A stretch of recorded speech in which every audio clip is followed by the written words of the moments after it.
പ്രിയപ്പെട്ടവരെ, ഇസ്രായേലിൽ ഒരു പഴഞ്ചൊല്ലുണ്ട്. ദൈവം സർവവ്യാപിയാണെങ്കിലും അവിടുന്ന് ദൃശ്യനല്ല, അതുകൊണ്ട് ദൈവം അമ്മമാരെ സൃഷ്ടിച്ചുവെന്ന്. നമ്മളിന്ന് ദൈവമാതാവായ പരിശുദ്ധ കന്യകാമറിയത്തിൻ്റെ തിരുനാൾ ആഘോഷിക്കുകയാണ്. ഈ പുതുവത്സരത്തിൽ നമുക്കൊരിക്കലും നമ്മുടെ മാതാപിതാക്കന്മാരെ, പ്രത്യേകിച്ച് അമ്മമാരെ, നമുക്ക് തിരഞ്ഞെടുക്കുവാനായിട്ട് സാധിക്കില്ല.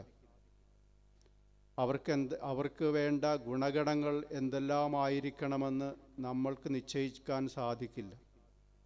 എന്നാൽ ദൈവത്തിന് തൻ്റെ പുത്രന് ജന്മം നൽകുവാനുള്ള ഒരു സ്ത്രീയെ ആവശ്യമായപ്പോൾ അവൾ എപ്രകാരമുള്ള ഒരു സ്ത്രീയായിരിക്കണമെന്ന് ദൈവം മുൻകൂട്ടി തീരുമാനിച്ചു. അവൾ ഉത്ഭവപാപരഹിതയായിരിക്കണം. അതുപോലെ നമ്മൾ ദൈവമാതാവിൻ്റെ ലുത്തീനിയയിൽ ചൊല്ലുന്ന എല്ലാ വിശേഷണങ്ങളും മറിയത്തിനുണ്ടായിരിക്കണമെന്ന് ദൈവം ആഗ്രഹിച്ചു. അതിൽ നമ്മൾ ചൊല്ലുന്ന ഒരു വിശേഷണം ഇങ്ങനെയാണ്: വാഗ്ദാനത്തിൻ്റെ പേടകമേ എന്ന്. മറിയത്തെ വാഗ്ദാനത്തിൻ്റെ പേടകമായിട്ട് നമ്മൾ അഭിസംബോധന ചെയ്യുമ്പോൾ, വിശേഷിപ്പിക്കുമ്പോൾ, അതിൻ്റെ പിന്നിൽ വലിയ ഒരർത്ഥമുണ്ട്. നമ്മൾ ഇസ്രായേൽ ജനതയുടെ ചരിത്രം പരിശോധിച്ചാൽ വാഗ്ദാന പേടകം അവരോട് ഒപ്പമുണ്ടായിരുന്നു. വാഗ്ദാന പേടകത്തിൽ ദൈവത്തിൻ്റെ സാന്നിധ്യമാണ്. അവരോടൊപ്പം വാഗ്ദാന പേടകം ഉണ്ടായിരുന്നപ്പോഴെല്ലാം അവർ ശത്രുക്കളുടെ മേൽ വിജയം വരിച്ചിരുന്നു. അവർക്ക് യുദ്ധവിജയമുണ്ടായിരുന്നു. അവരുടെ ജീവിതത്തിൽ സമൃദ്ധിയുണ്ടായിരുന്നു. യാതൊരു വിധത്തിലുള്ള ബുദ്ധിമുട്ടും കൂടാതെ അവർക്ക് കാനാൻ ദേശത്ത് അവരുടെ ലക്ഷ്യത്തിലെത്തിച്ചേരുവാനായിട്ട് സാധിച്ചു. പ്രിയപ്പെട്ടവരെ, പരിശുദ്ധ കന്യകാമറിയത്തെ നമ്മൾ വാഗ്ദാനത്തിൻ്റെ പേടകമെന്ന് വിശേഷിപ്പിക്കുമ്പോൾ നമ്മളെ ലക്ഷ്യത്തിലെത്തിച്ചേരാനായിട്ട് മറിയം നമ്മെ സഹായിക്കും. നമ്മുടെ ജീവിതത്തിൽ എന്തൊക്കെ പ്രതിസന്ധികളുണ്ടായാലും, ഏതെല്ലാം പ്രതിസന്ധികളോട് നമ്മൾ പടവെട്ടേണ്ടി വന്നാലും, പരിശുദ്ധ കന്യകാമറിയമാകുന്ന ആ വാഗ്ദാന പേടകം നമ്മളോടൊപ്പം ഉണ്ടെങ്കിൽ തീർച്ചയായിട്ടും അവിടെ കർത്താവിൻ്റെ സാന്നിധ്യമുണ്ടാകും.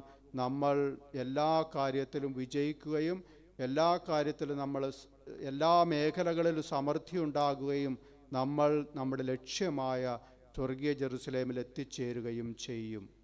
ഇന്ന് സുവിശേഷം മറിയത്തെ അവതരിപ്പിക്കുന്ന ഒരു വ്യത്യസ്തമായ രീതിയിലാണ്.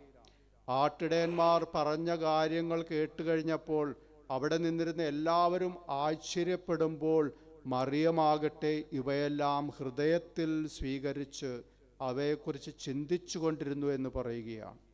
അപ്പോൾ ദൈവകുമാരന് ജന്മം നൽകുന്നതിന് മുമ്പ് വചനത്തെ ഹൃദയത്തിൽ സ്വീകരിച്ചവളാണ് പരിശുദ്ധ കന്യകാമറിയം. പ്രിയപ്പെട്ടവരെ, ഈ പുതുവത്സരം ആഘോഷിക്കുന്ന നമുക്ക് പരിശുദ്ധ കന്യകയുടെ പ്രത്യേകമായ മാധ്യസ്ഥം നമുക്ക് അപേക്ഷിക്കാം. മറിയത്തെ കൂട്ടുപിടിക്കുന്നവരോടൊപ്പം വചനത്തിൻ്റെ സമൃദ്ധി ഉണ്ടാകും. അതോടൊപ്പം എല്ലാ മേഖലകളിലും വിജയമുണ്ടാകും. നമുക്ക് സുരക്ഷിതമായിട്ട് ലക്ഷ്യത്തിൽ എത്തിച്ചേരുവാനും സാധിക്കും. പരിശുദ്ധ കന്യക നമ്മെ ഓരോരുത്തരെയും തൻ്റെ പ്രത്യേകമായ മാധ്യസ്ഥത്തിലൂടെ, സംരക്ഷണത്തിലൂടെ തൻ്റെ പിതാവിലേക്ക്, തൻ്റെ പുത്രനിലേക്ക് എത്തിക്കട്ടെ എന്ന് നമുക്ക് ആഗ്രഹിക്കുകയും പ്രാർത്ഥിക്കുകയും ചെയ്യാം. എല്ലാവർക്കും ഈ തിരുനാളിൻ്റെയും പുതുവത്സരത്തിൻ്റെയും എല്ലാവിധ ആശംസകൾ നേരുകയാണ്. ഈ ദിവ്യബലിക്കായി നമുക്ക്